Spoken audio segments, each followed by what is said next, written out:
Professor Vogel, Professor Lau, ladies and gentlemen, on behalf of the Chinese University of Hong Kong, I would like to welcome you warmly to today's lecture. First of all, may I welcome our honorable speaker, Professor Ezra F Vogel, Henry Ford II, Professor of the Social Sciences, Emeritus at Harvard University.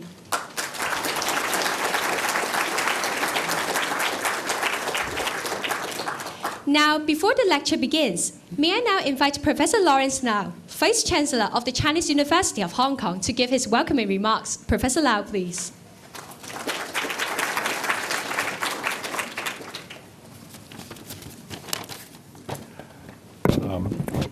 Professor Vogel, Council Chairman, distinguished guests, colleagues, ladies and gentlemen. Good afternoon to you all, and welcome to the Chinese University of Hong Kong. Today, we are most honored and privileged to have with us as our distinguished speaker, Professor Ezra F Vogel, Henry Ford II, Professor of the Social Sciences, Emeritus from Harvard University. And also, I might add, an old friend of mine, internationally acclaimed as an expert on contemporary China and Japan. Professor Vogel is going to speak to us on a topic of his specialty, Sino-Japanese relations, ups and downs. Professor Vogel received his PhD in sociology from Harvard in the late 50s. After a 2-year stint in Japan, learning his language and conducting research, he joined the faculty of Yale University in 1960. He returned to Harvard in 1961 to study Chinese and Chinese history as a postdoctoral fellow. Then there he remained for close to 4 decades, establishing for himself a most distinguished academic career until his retirement in 2000. In 1972, he succeeded John Fairbank as the second director of Harvard's East Asian Research Center, and in 1977 as chairman of the Council for East Asian Studies. In 1980, he became the director of the program on U.S.-Japan relations at the Center for International Affairs and has served as its honorary director since 1987. He was also director of Harvard's undergraduate concentration in East Asian Studies from its inception in 1972 until 1989. He took up the directorship of the Fairbank Center from 1995 to 1999 and was head of the Asia Center between 1997 and 1999. Professor Vogel has written several books on Communist Chinese society, Japanese society, and industrial East Asia. In 1969, he wrote Canton Under Communism, which won the Harvard University Press Faculty Book of the Year Award. And he just told me that it's just been translated into Chinese. After all these years, the government finally relented and allowed it to be translated. 18 years later, in 1987, at the invitation of the Guangdong provincial government, he spent 8 months studying the economic and social progress of the province since it took the lead in pioneering economic reform in 1978. Such efforts resulted in another publication, One Step Ahead in China, Guangdong Under Reform, 1989. Meanwhile, and this book actually was translated almost immediately. Meanwhile, the Japanese edition of his work, Japan as Number One, Lessons for America, first published in 1979, remains the all-time bestseller in Japan of nonfiction by a Western author. In his retirement, Professor Vogel remains active in research and East Asia-related activities. In 2001, for example, he was invited to serve as the co-director of the Asia Foundation Task Force on East Asian Policy Recommendations for the new administration. The Chinese University is most privileged to have benefited from Professor Vogel's friendship and advice for many years. He has served as the chairman of the International Advisory Committee of the university's Service Center for Chinese Studies since the center moved to our campus in 1988 and became an integral part of the university. He is also, I'm proud to say, our honorary graduate and was awarded an honorary doctorate in social science in 1992. Time and again, he visits us and shares with our faculty and students his knowledge and insight. With his sage advice, the University Service Center has contributed significantly to evidence-based research on mainland China and provided quality service to the international community of scholars specializing in contemporary Chinese studies. Ladies and gentlemen, Professor Vogel has closely watched and studied China and Japan for some 40 years. He speaks fluent Chinese and Japanese. He has good friends in both countries and visits them frequently. So no one else is better qualified to enlighten us on the ups and downs of Sino-Japanese relations over the past few decades. What makes the lecture topic even more captivating is the possibility of a rapprochement after a deep freeze in relations between the two countries following the October visit of the new Japanese Prime Minister, Mr. Shinzo Abe, to China, or a return visit by either President Hu Jintao or Premier Wen Jiabao this April achieve any major breakthrough. We can't wait to hear what Professor Vogel has to tell us. So please join me in warmly welcoming Professor Ezra Vogel.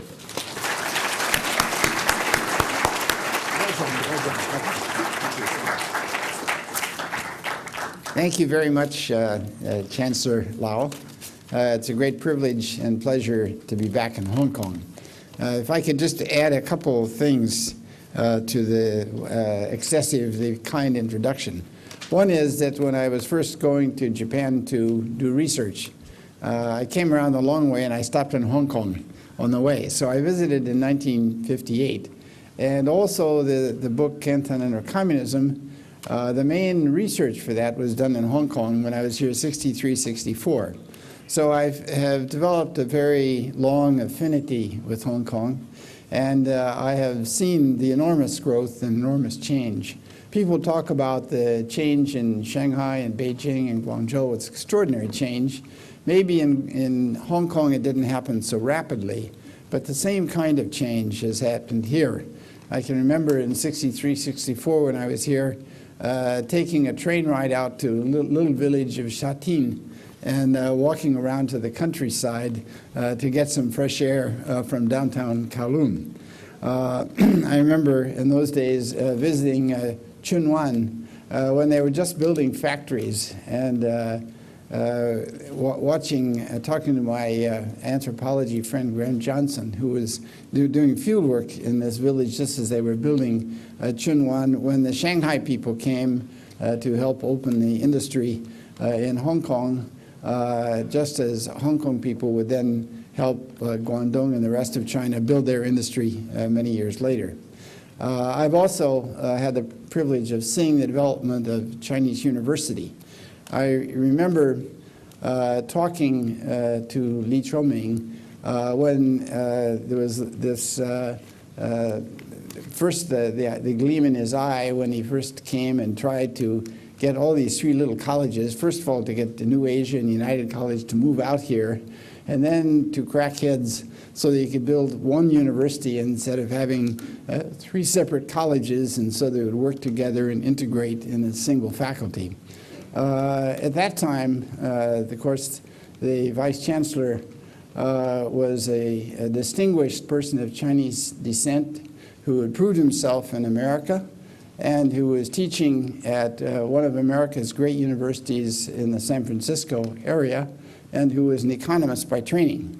Now, as I return many years later and look at the Vice Chancellor, I find that he too was a distinguished person of Chinese descent who distinguished himself in the United States, taught in a distinguished famous university in the San Francisco area, and happened also to be an economist.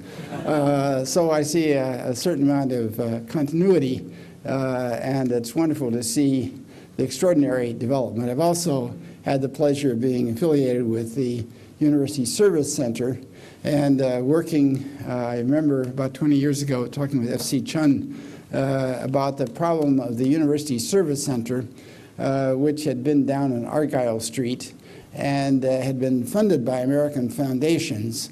But the American foundations were getting tired. They felt that, as the Ford Foundation put it, you put a little water on the tree to get it started, and then it should grow on its own. And requests were coming for people who were then being allowed to go into China, and they thought, why should they put any more money into Hong Kong when people were starting to go to China? And what was going to happen to the University Service Center? Would it be dissolved? And a group of people at the Chinese University, I think the support of Governor David Wilson was very important, decided that they should build the center, which is now the world's greatest facility for materials working on contemporary China. And I know we've tried to build very hard at Harvard University and many other universities in the United States, but nothing can compare with the resources, and they have built on those resources, the library facilities to make new kinds of materials available and that bring scholars, and now to have special kind of conferences here of people around the world engaged in China studies. All these developments, as I look at Hong Kong and the Chinese U and the University Service Center, have had very distinguished leadership. I believe these things would not have happened without a variety of people who took the responsibility, were very foresighted and very visionary in developing. And so I want to raise my a toast of support to all those people now who are trying to plan for the next 50 years of the development of Hong Kong and the Chinese U and of the University Service Center. The topic I would talk about today is that of the Chinese and Japanese relations. As Chancellor Lau said, it's very important to me as a person who has very deep friendships and very deep personal connections in both countries to want to have those countries get along with each other.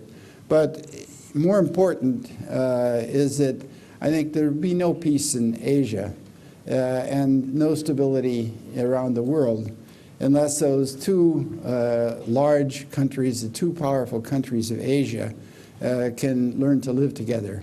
For 2,500 years, China was the dominant power of Asia, and at that time there was relatively little contact between the island of Japan. And then, of course, as you know, Japan developed much more rapidly since the time of the Opium War and the Meiji Restoration, and China was slow in pulling itself together and has finally only recently taken off. I want to talk mainly about the developments after the Deng Xiaoping visit to Japan in 1978, but let me just say a few words about the situation in the 50s and 60s. Because Japan had tried to work with Chiang Kai-shek in 45, 46, and Chiang Kai-shek trying to win the Japanese to his side in his battle against the communists, was quite generous with the Japanese. They worked out various kind of arrangements, and Japan was trying to return to trade with mainland until after 1949 and 1950, after the Korean War, when things closed down. All in the 50s and 60s, Japan wanted very much to expand its trade with China, and it ran into problems both from the United States and from China. The problems from the United States were that we wanted them to cooperate with us in working with Taiwan and to keep some distance from the mainland.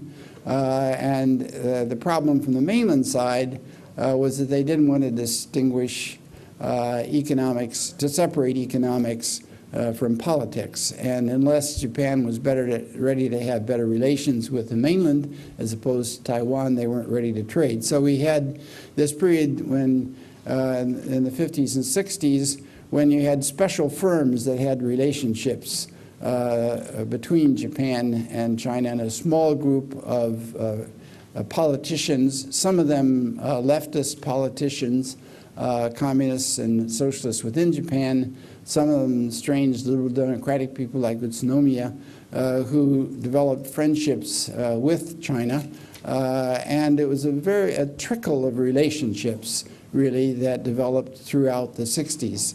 And then you had this sudden change in 1971-72, and the Japanese were shocked by Kissinger's flying into Beijing, and the Japanese immediately wanted to recognize China and to normalize relationships.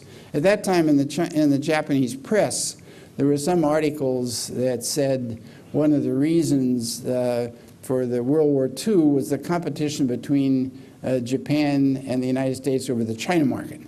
And I think the meaning to the Japanese at the time was Nixon and Kissinger had moved ahead quickly from their point of view to try to beat them into the China market, and we had not let the Japanese know, and we were doing this primarily to get ahead of them in the Japanese market, and therefore they had to rush to normalize relationships. So they rushed to normalize relationships. 72, they set up formal relationships, but the many problems were left in abeyance throughout the 1970s, and the trickle of contacts between the two countries began to expand slowly but steadily throughout the 1970s.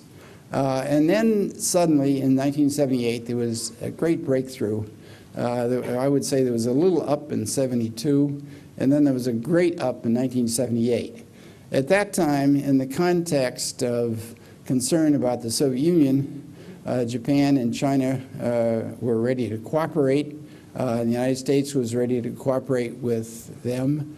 And therefore, China was ready to expand their relationships with Japan. There was a question of whether they could have a special peace treaty with Japan, but Japan took the position that they had already signed a peace treaty with Chiang Kai-shek representing China, and therefore they could not have a whole new treaty, but they could have a treaty of peace and friendship and not a basic normalization with a whole new kind of treaty at the end of World War II. So they began these discussions, and China was willing, with Deng Xiaoping, was willing to make some special concessions to soften the tones against the hegemon power of the Soviet Union, and Japan was very concerned not to alienate too much the Soviet Union, signed it.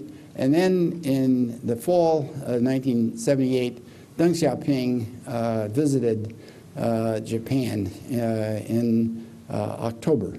And I think in 20th century history, this has to be considered one of the great visits between leaders of two countries, and it was extraordinarily successful. We tend to forget how extraordinary and how wildly successful and how historic that visit in October 1978 was. Before the visit, no top Chinese leader had ever visited Japan. Now, true, Deng was only officially vice premier when he visited Japan, but he was already emerging in October 78, just 2 months before the third plenum, already as the dominant representative of the nucleus of the Communist Party, and everybody understood in Japan, at least the leaders understood, that he was representing China, was a top leader. So it was the first time a top Chinese leader in the 2,500 years of history of China that they had visited Japan. It was the first time a Chinese leader had met the Japanese emperor. The emperor in Japan does not keep any official records so that he can feel free to have conversations. So the recollections from that visit are mostly from the Chinese side. But the Chinese representatives said that the visit went extremely well, and there was very good exchange. The Japanese at that time spoke of great regret of what problems had been in history. And Deng Xiaoping, acknowledging those difficulties, said, however, that in the 2,500 years of history, there were only 50 years or so when China and Japan had really bad relations. But compared to the 2,500 years of history, that was only a short period, and that period was coming to an end. And that they could resume the great historic pattern of having good relationships. When Deng Xiaoping went to Japan, he said several things that are far beyond what an ordinary, say, a Western diplomat would say and do. He visited Tanaka Kakue, who was in that time already in great trouble with the Lockheed scandal, and a lot of people felt he was a persona non grata. But from the Chinese point of view, he had normalized the relations with China. It was somewhat similar to the situation where they were kind to Nixon later on, even when Nixon ran into trouble. And he explained that China remembers those. When they drink the water, they think of the person who dug the well. And so when he spoke of the contributions that Tanaka had made, he visited him. He also asked to meet with the wives and the children, the widows and the children of people who had played a role in trying to do good things for the Sino-Japanese relationship in the 50s and 60s. And when he met with those wives and children, he said, we're very sorry that the people who, most of the men who worked so hard to try to develop relationships between Japan and China from the Japanese side are no longer with us today. They have passed away. But I wanted to pay a special visit to the wives and children to express my appreciation for what they and their fathers and their husbands had done for the relationship. And again, he repeated that when they drink the water, they went to remember those who dug the well. And that he said those people who made those contributions were friends of China, and he considers their widows and children friends of China. It had an extraordinary emotional impact.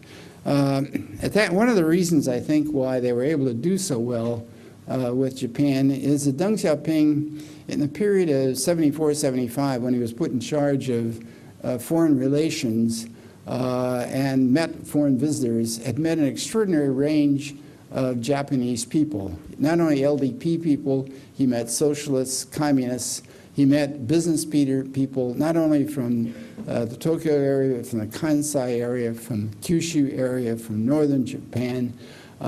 He met people from newspaper world, he met local representatives of friendship associations. I counted up once something like 30 or 40 delegations that he had personally met of Japanese in about a year and a half to 2 years from 74, 75 when he was seeing foreign visitors. So he had an extremely good understanding. He's very intuitive, and I think one of the ways in which Chinese leaders relate to foreign visitors is they have a kind of a discussion that's broader than just an agenda. When an American president visits a certain country, usually he has a specific agenda. He has a person write the agenda. You're to accomplish 1, 2, 3. They go down, they meet in an orderly fashion. But I think that the Chinese leader's way of dealing with foreigners is more, well, you're from such a country, talk about the context, and to try to get a feel of what these people are like and where they're coming from. And so Deng really had quite a good intuitive feel for the Japanese. But in addition to that, he had a very special advisor from China, who I think played an extraordinary and unusual role, and that's Liao Chengzhi. Liao Chengzhi was born in Japan, had spent a number of years there. His father, Liao Zhongkai, of course, had a very high position in China, and he also went to Waseda University. And he had an instinctive feel and many close Japanese friends. And since he had been head of the Friendship Association on the Chinese side, many of the Japanese visitors in the 50s and 60s had been coming to China, all saw Liao Chengzhi. And of course, in perfect Japanese, he talked about them. But he really liked Japan, and he had a very good instinctive position. He also had a very high position in the party. And therefore, from that high position, he could tell the top leaders very frankly what the situation was. I think if you compare that situation later on, there have been some diplomats from China, like Peng Jiaxian and Wang Yi, who's currently the ambassador in Japan, have extraordinarily good Japanese. But they learned it in school, and they didn't have those deep friendships. They didn't have those deep experiences. And I think it's quite a different scene when Liao Chengzhi was able to go and talk to these people, and the Japanese just wanted, I talked to one of the interpreters on the Chinese side, so some of the Japanese people just wanted to touch Liao Chengzhi. They had such respect and such reverence for him, and he could also give Deng a very good sense of what was going on in Japan. Deng Xiaoping in Japan visited a lot of basic factories. I think it was quite clear he wanted to get technology and science and asked for Japanese help. He said that a couple of centuries before Christ, there was the story of a Chinese who went to Japan looking for the elixir of life. And he too was looking for the elixir of life, and he said what he meant by that was the secrets of modern industry and modern development that he would bring back to China when he came back. So he visited a lot of the basic factories.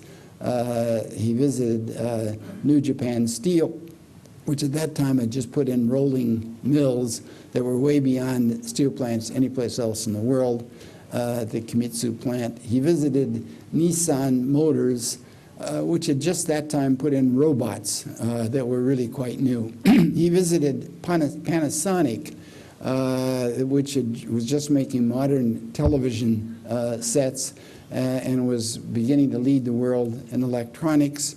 And of course, he rode on the Shinkansen, the new bullet train that had been put in a few years before. So he was exposed to all these examples of modern industry and took a great deal of experience from Japan back to China, and he won the favor of those industrialists. Another thing you can say about that group of industrialists in Japan is what the Japanese call omono. They were big people. They were people who came from distinguished backgrounds, had very high education. They had been experienced in, some of them in Manchuria, some of them, but certainly in World War II. And like many of the Americans immediately after World War II who became leaders, were really statesmen who thought about the broad issues of peace and war and really wanted to establish global institutions. And this group of Japanese leaders really wanted to establish new good relations with China, and they were willing to do a lot in order to establish those relations. They were willing to give much more in they were not, because they didn't have to officially give reparations, they decided they want to give favorable loans and give a lot of aid, which the Chinese leaders at that time with Deng Xiaoping understood were in lieu of reparations, and they wanted to be quite generous. And all these industrialists, Matsushita Konosuke, who was the founder of the Matsushita Denki, the Panasonic and National Electric Company, and Inayama of New Japan Steel, and Kawamata of Nissan, all these very senior people, and also the prime ministers and the leading political figures of Japan were also quite distinguished people. Fukuda was prime minister at that time, and Ohira had been foreign minister and was also a very distinguished. These were really statesmen on the Japanese side and the Chinese side. I think part of the problem in the 1990s was when the LDP fell apart and you changed prime ministers almost every year, you didn't have the same kind of statesmen. They weren't prepared for their position when they became prime minister. They didn't have the long-term relationships that these leaders had had. They didn't have the vision. So that I think both on the Japanese side and the Chinese side, there was a real vision that the two countries to come together. Deng Xiaoping held a press conference in Japan that was really extraordinarily successful. It's remarkable, I think, not only because 400 people attended and were terribly impressed, but consider that Deng Xiaoping had not had press conferences in China. And here was a man who hadn't had the experience of press conferences, still could perform so well in those press conferences. Why could he perform so well? First of all, he was extremely well informed on foreign affairs. And he's the kind of person who could talk for an hour on the Soviet Union without notes and give out important points along the way. And he had worked with Japan now that he'd seen so many delegations from so many different parts. And he was a very bright person. So he had a very good understanding of the basic elements of foreign policy. He had good advice from Liao Shengzhi. He had met a lot of Japanese from different circles. So he was extremely well informed. The second reason, I think, why he did so well, unlike us professors who give longer answers, he was very brief, and the press loved that. He would give very short answers, and there was also a kind of refreshing honesty.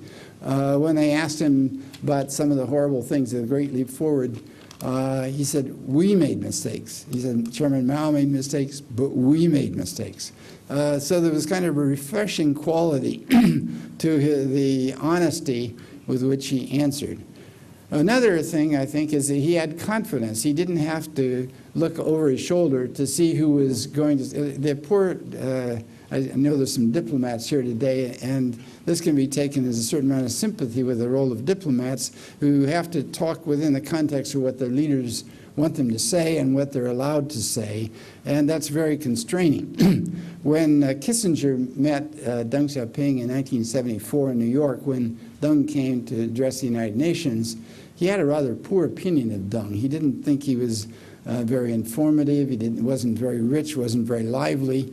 At that time, of course, Deng was quite concerned about what Mao thought, and he was delivering Mao's speech for him at the United Nations, and he had to look over his shoulder at what Mao thought. But by 1978, when he visited Japan, he didn't have to look over his shoulder anymore, and shuo suan, what he said, it would go. And so he could be quite quick and responsive and spontaneous in giving his views. He had studied things for many years. He had thought about them. He had had good documents to read, preparing him. And so he could be quite open. So it was really quite an extraordinary performance, and the Japanese press was in love with Deng Xiaoping. And if anything, I think it was even more successful than the wildly successful visit to the United States a few months later in January '79, because it was such a historic change in the relationship, and it represented really a high point. Deng was smart enough to realize that to have good relationships, you couldn't do it only on the basis of sort of diplomats. You had to have a cultural basis. And so he was willing to have a lot of Japanese movies and television programs come in to China in the 1980s to promote visits among youth, to promote a lot more contact. The television program that called Oxin, or Axin in Chinese, that became extremely popular. And it was an example of a program that had been well known in Japan and was widely appreciated in China. And there are a lot of people who grew up in the 80s in China who liked Japanese songs, liked Japanese movies. 20 years later, around 2000 or so, it was hard to find many Japanese movies, many Japanese television programs that were played on Chinese television. There was quite a difference. But in the 80s, following Deng Xiaoping's breakthrough, there was really quite a bit of contact. Now, that's not to say that there weren't problems in the 80s. There were problems. When Nakasone visited Yasukuni at that time, the Chinese complained. But Nakasone, who really had a sense of history and was a strategic thinker and was one of those big people, those omono, that the Japanese respect, he said, well, for the consideration of our neighbors, I shouldn't go the next time. And so he didn't go back to Yasukuni again. He said, I respect the Japanese who served in World War II, and I want to find other ways to show my respect, but he didn't go to Yasukuni out of consideration for his neighbors. So there were problems that bubbled up during the 1980s, but clear until 1992, the relationships between China and Japan remained pretty good. The period 89 to 92 was a rather special period because the United States and Europe, as a result of June 4th, the Tiananmen incident, were exercising very large sanctions, and many people didn't want to have any kind of contact with China. But Japan was much more forward and more willing to pass on technology than were Europe and North America. And in 1992, the relations were still good enough, and to symbolize this good relationship, that the Emperor of Japan was invited to China and was received in China, and without any great incident. There were no huge demonstrations opposing the Emperor's visit to China. So this period up through about 1992 really went quite remarkably well. But then in the 1990s, things began to change very rapidly. And why do they change? I think there are several reasons. One is that there was the end of the Cold War. And during the latter part of the Cold War, when the United States and China and Japan were cooperating against the Soviet Union, there was a broad geostrategic interest in cooperation. The Chinese at that time were willing to accept American bases in Japan because, after all, that helped strengthen the whole program against the Soviet Union. They were concerned about the advance of the Soviet Union. But with the collapse of the Soviet Union, the broad geostrategic reasons for cooperation basically disappeared. Another reason for the change had to do with the role that America was asking Japan to play after the first Gulf War. You remember, after the first Gulf War, the Japanese had not sent much aid. They had promised something like $1 billion, and the United States was very dissatisfied that they weren't sending anything, and then finally they sent something like $13 billion, but they didn't send people. And so the United States officials pressed Japan very hard after that to make a greater contribution to international peace and order. Part of the American context at that time, of course, was that we were concerned about Japanese competition, and Japanese were coming on so strong. As you know, there was even an American who wrote a book called Japan is Number One at that time. And so there were many people at that time who thought Japan was really quite strong, and there was a fear that they, as they put it, they were going to eat our lunch. And so we were spending so much on international peace and order that we wanted Japan to accept more of that burden. So I think that's part of the economic context of why we were putting more pressure on Japan at that time. So then Japan, in response to our pressure, agrees to send to defend not only their islands but sea lanes up to 1,000 nautical miles, and they were going to make greater contributions to peacekeeping forces around the world. Now, from the point of view of Americans, whose closest contact with Japan had been after World War II, when we saw how deep was their commitment to peace, this was quite understandable. But to the Chinese, who had the closest contact with the Japanese during World War II, and remember the horrible things, they were afraid that this was just the first step toward the return of militarism. And little speeches that some Americans who'd been to Japan said, oh, that's a crazy kook, right-wing kook who doesn't have a lot of public support. The Chinese said, oh, look at that, and then it would get a great deal of publicity in China, and people became very upset. So that was another reason why the change in the Chinese relations with Japan. Another reason was that after 1989, after the Tiananmen incident, there was an effort to have patriotic education in China, and 爱国教育. And as part of the patriotic education, it was not initially particularly aimed at Japan, as far as I know. But within 2 or 3 years, when they start teaching patriotic education, you get to implement and you think, what are kind of examples? Of course, World War II, where they had these guerrilla movies for many years fighting the horrible Japanese aggressors, again became popular in China, and those relationships then became much worse. I think underneath all those changes, there was also a very broad psychological relationship. Another way of putting it is that in the 60s and 70s, there were not many personal contacts. But by the 80s, as you began to have more personal contacts, and particularly the 90s, business exchanges and abroad, the people became much more involved. When you think of the national decision-making in the United States, of course, over the Kissinger-Nixon period, was very much centered in a couple, 2 or 3 people, a small group at the White House. And by now, China policy is a much broader issue involving large public groups. It was the same way in Japan and China. They began to have more contacts in the 80s, much broader range of contacts, and people became involved. And so personal feelings of ordinary people came out.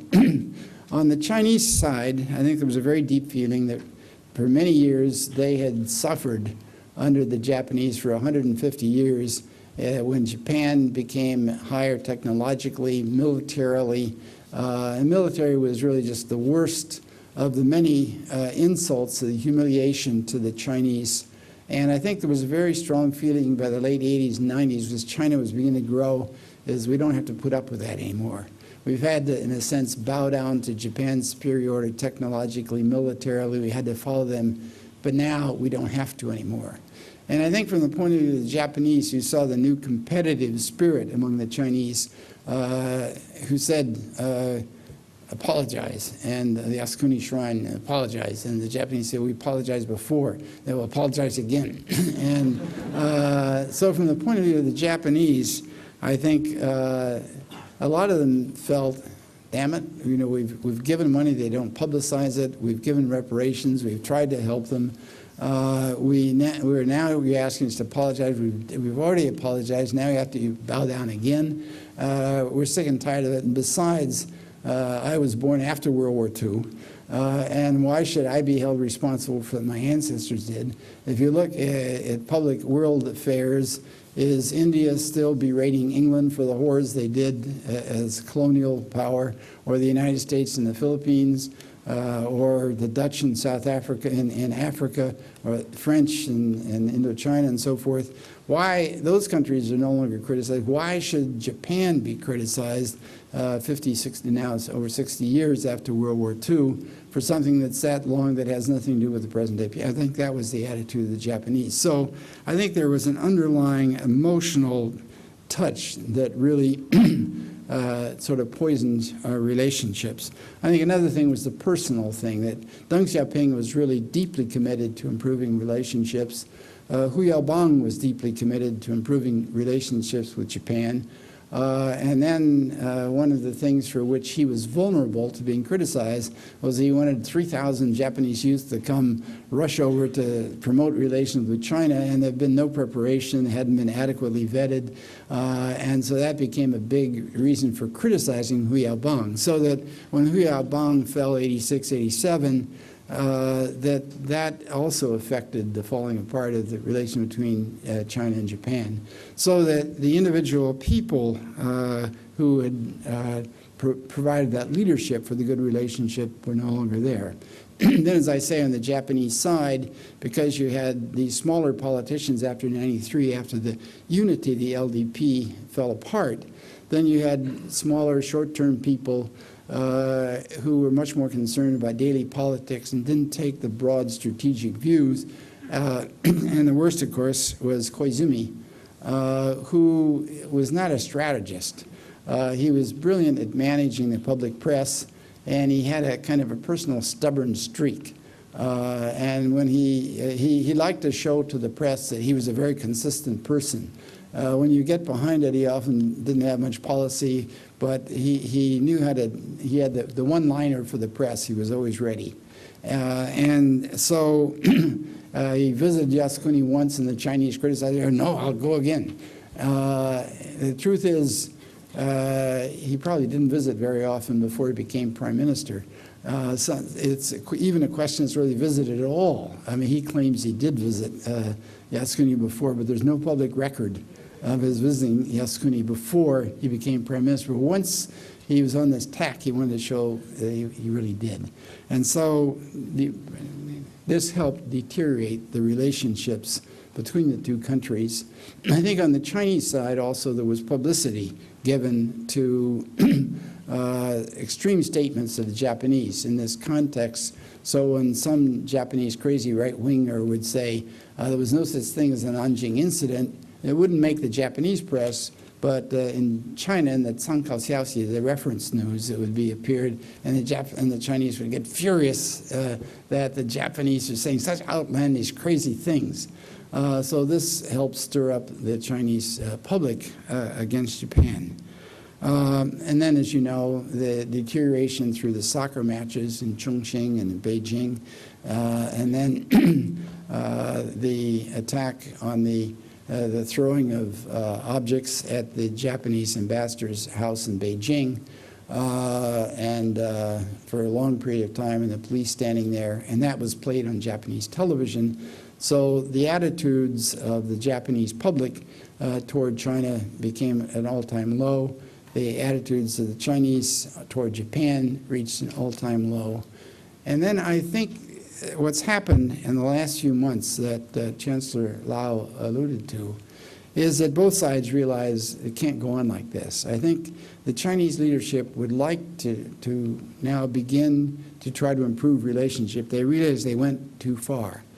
In my view, they can't move too quickly. If they say, suddenly let's have good relations with Japan, then the internet would go wild. But I think in the management of the news and the directions they give already, the last few times I've talked in Chinese universities when I was in Beijing the last few months, I felt that there was a kind of an openness to thinking about better relations with Japan that was missing even 6 months or a year ago. I think that since the Abe visit to Beijing and Hu Jintao's determination at an appropriate time to visit Japan, I think there is an opportunity. It's a delicate opportunity because I think if Abe decides that he has to worry about local politics and he has to visit Yasukuni Shrine again, that could throw it all off. On the Chinese side, I think if again, the Hu Jintao and Wen Jiabao, I think, would like to improve relationships, but I think that it's a very delicate thing, and they want to have political support to be able to do it. But attitudes are beginning to move. I think there are many things the public can do to promote exchanges, but to really improve relationship, it's going to require the cooperation at the very top levels. And I think now it's both sides have problems of face they have to deal with. But in terms of the long-run interests of both countries, it's clearly in the interest to try to block all those natural instincts to slap the other guy and to try to develop a better relationship for understanding the future. So I think we're now at a delicate moment, and there's a new opportunity that there has not been for perhaps a decade or longer to again set the problems on the relationships on a better course. There will be lots of problems over energy, over questions of economic competition, political rivalry in Southeast Asia. There are problems as to whether Japan should be admitted to the Security Council, a permanent seat, the United Nations. There are many issues that would be difficulties. But I think there is a special opportunity right now for the two countries to begin to work together. Thank you very much. Thank you, Professor Vogel, for your most inspiring speech. Professor Vogel has kindly agreed to take a few questions from the audience. May I now invite Professor Lawrence Lau, our Vice Chancellor, to conduct the question and answer section. Professor Lau, please. Let us give another round of applause to Professor. Thank you. Thank you. Thank you. The floor is now open. The ground rules are you should, one, identify yourself, and two, ask one question and don't make a speech. I will cut you off. Okay, so mics are in the aisle, so, okay, yeah, this lady here. Hello, Professor Vogel. Thank you for your talk. My name is Chi Wei. I'm from the press. I have one question. Today, the Japanese Defense Agency has just been upgraded to a full ministry. How do you think this is going to impact on the seemingly warming Sino-Japanese relations? Thank you. I think on the Japanese side, it's no real change. It's a change of public stance, and it will not increase the military budget and will not have a great impact on their military preparations of the organization. I think the question is really on the Chinese side as to how they will take this. And my guess is that they will complain, but not complain too loudly or too much. I think that the diplomats in China, I think now want to manage that and keep it under control. So my best guess is that it will be an irritant and there will be some reaction, but it'll be moderated unless there are other problems that arise in the relationships that call for a stronger response.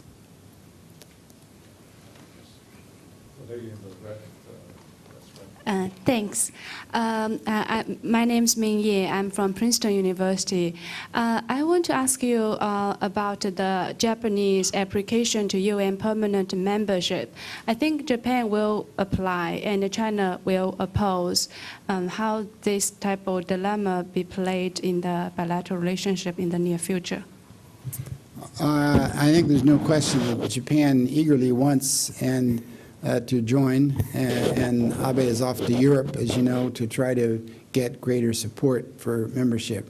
I don't think it's all that clear that China will oppose. They will certainly not be enthusiastic, but I think if there is a better relationship that begins to develop, then the Chinese might be willing to consider. From the Japanese point of view, the organization, the UN, basically is based on the immediate situation after World War II, so that the victors in World War II have all the big seats, and that there has not been adjustment to the power. I mean, France and England are relatively small countries, far smaller than Japan's economic. Japan has contributed far more to the UN than any other country except the United States. And I think that on Japan's behalf, that the change to sending peacekeeping troops, I think, is not really well understood. There are some crazy rightists in Japan, and the Yasukuni Shrine exhibit, I think, at the Yushukan, I think, is a horrible thing. It's terrible. There are problems in exhibits in many different countries. I think that's a terrible one. But I think the dominant Japanese public attitude and the attitude of the citizens has been changed from basically a pacifist, isolationist pacifism of the 1950s and 60s to a more international pacifism of the 1980s and 90s. And I think that Japan now wants to make a greater contribution to global peacekeeping, and are now taking a more active role in international affairs. So I think from the Japanese point of view, it's quite natural that they would want in. And I think if there is better reciprocity, I think it's not predetermined that China would oppose that. Questions? I'm Dan Wang from Syracuse University. Professor Vogel, you started explaining the relationship between China and Japan from the end of the Cold War and from the relationship between China and United States. But in the latter half of your speech, in your depiction of the scenario between China and Japan, U.S. completely disappeared in your speech. I would like to ask, what's the role now of the United States in the relationship between China and Japan, especially when U.S. military is still stationed in Japan Islands, and U.S. is actively building its military base on island Guam. Thank you. I think the basic attitude of the United States now is it's very important for China and Japan to get along well together, that we cannot be a go-between. We can encourage the two sides, but for stability in this part of the world, it's very important that the two countries get together. The United States, as its military position, has a deep alliance with Japan that they've had for 60 years and has been built up. And in terms of technology, in terms of fitting between organizations, it's a very effective alliance. And the Americans believe that that alliance is very necessary for the maintenance of peace, that the United States alone cannot help maintain peace around the world, that we require the very close cooperation, and there is an alliance with Japan, and that will continue. Zhou Enlai, as you know, was very strongly in support of that American-Japanese alliance because he felt that it would help, as they put it, keep the cork in the bottle and prevent Japan from becoming a huge militarist place itself.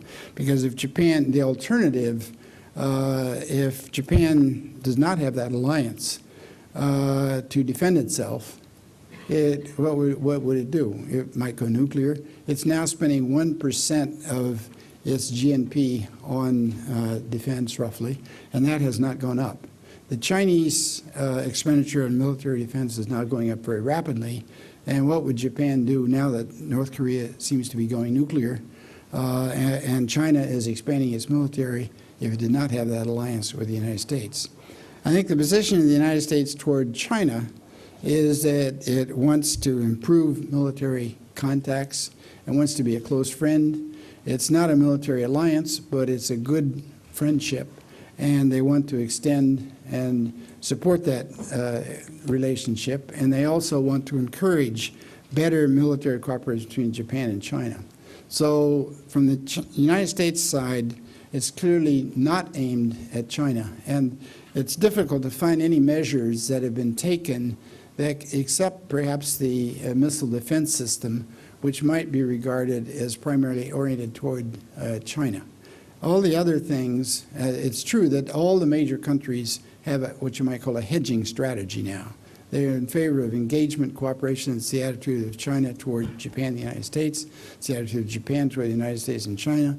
And it's the attitude of the United States toward Japan and China also. So that I think the interests of all the countries are in having higher levels of cooperation, but still they all want to be prepared in case something goes wrong. What will they do to defend their countries? And every country's defense establishment has that sacred responsibility of defending its countries. It's true in China as it is in Japan and the United States.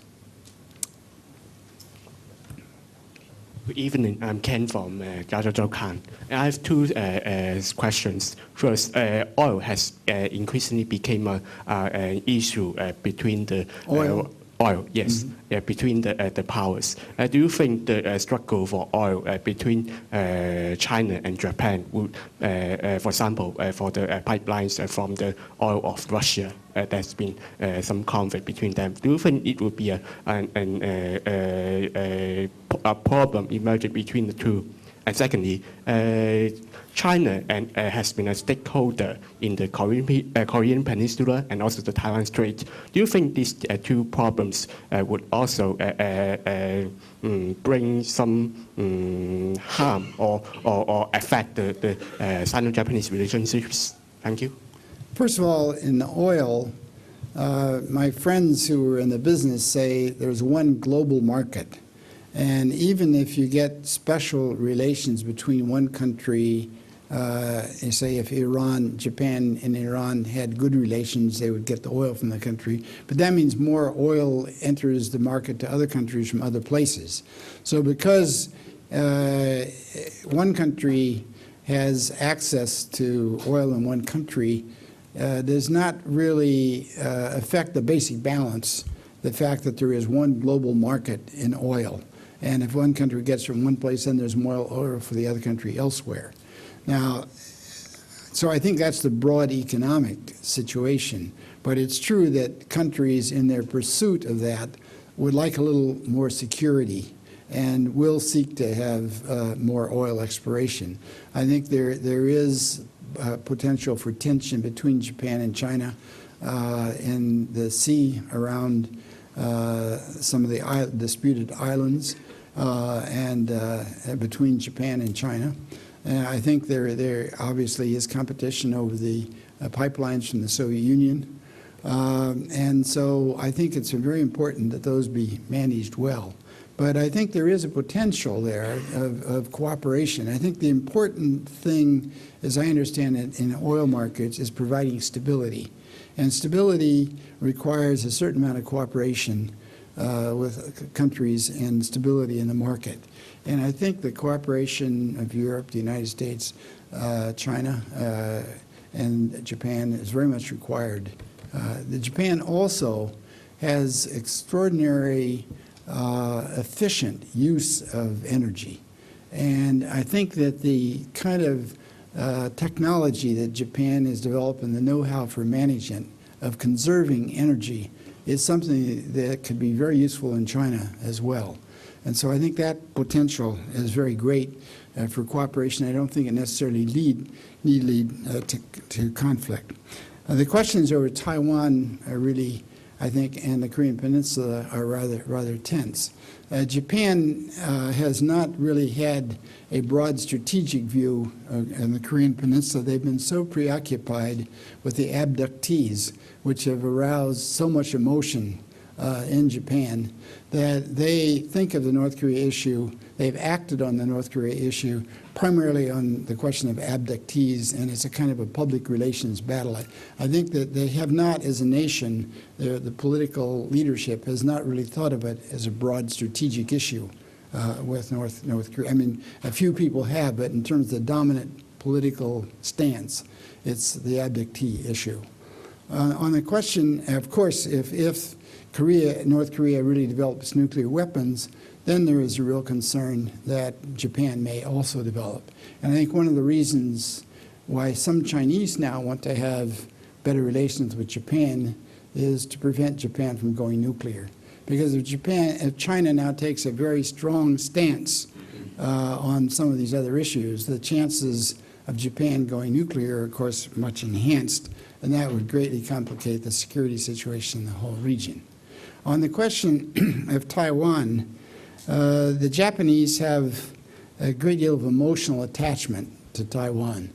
I know it's hard for other people to think of a colonial power that wants to have good relations with their colonies, but I think from the Japanese, originally when they thought about colonization, there were Japanese who really thought about improving the livelihood of people in other countries. And the first real director general that the Japanese sent to Taiwan, Goto Shinpei, was really a person who was a medical doctor, and he wanted to deal with infectious diseases. It was around the time when Walter Reed was in the United States, and the whole world was just dealing with infectious diseases.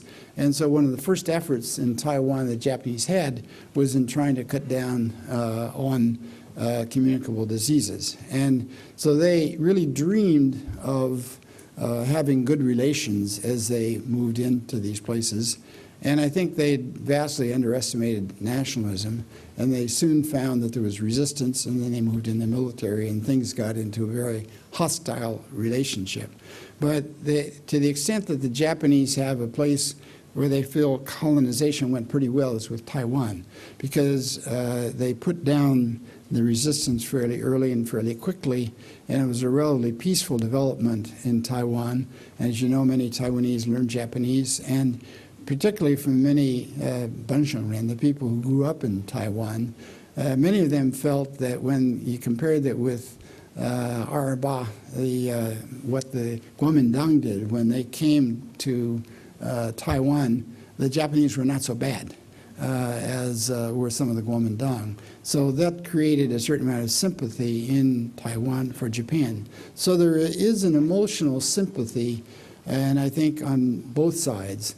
But Japan, until recently, has not even considered really the question of military aid to the United States even in the event of some kind of conflict over Taiwan. That while there is that emotional attachment, it's not the kind where they would be readily go to war and have conflict over Taiwan. And so while I think that's the basic situation for the Japanese now, that they have a great deal of emotional sympathy and attachment for Taiwan, but I think they're not about to go to war. And if there is an attack by China on mainland China on Taiwan, then the question of what the Americans would do, and I think what the Americans would do depends on whether they felt it was provoked by Taiwan or mainland China. And then the question comes up, should we use Japanese bases? And I think in that case, probably now, we might be able to use Japanese bases, but I think it's very unlikely the Japanese would send any people to assist in that effort. So I think the Taiwan issue is a sensitive issue that could boil up, and I think the mainland Chinese are concerned about that emotional attachment between Taiwanese and Japanese. I think we have time for one last question. Thank you. I'm Deng Yanhua from Nanjing University. There is a very hot discussion about China as a new emerging great nation. And every year on the day of December 13th, there are very radical anti-Japan action. I want to ask Professor Vogel, what do you how do you think the new emerging nationalism and grassroots, especially the students anti-Japan action will affect the relationship between China and Japan? Thank you. As you know, China now, the top leaders are very concerned as to whether their nation will be seen as peaceful development or will not be seen as peaceful development. And they are very much aware of what happened in the first part of the 20th century when the reactions to Germany and the reactions to Japan became so negative that it led to warfare. And I think the top leaders now of China have decided on a strategy that they want peaceful development and they want to persuade the rest of the world that they are after peaceful development.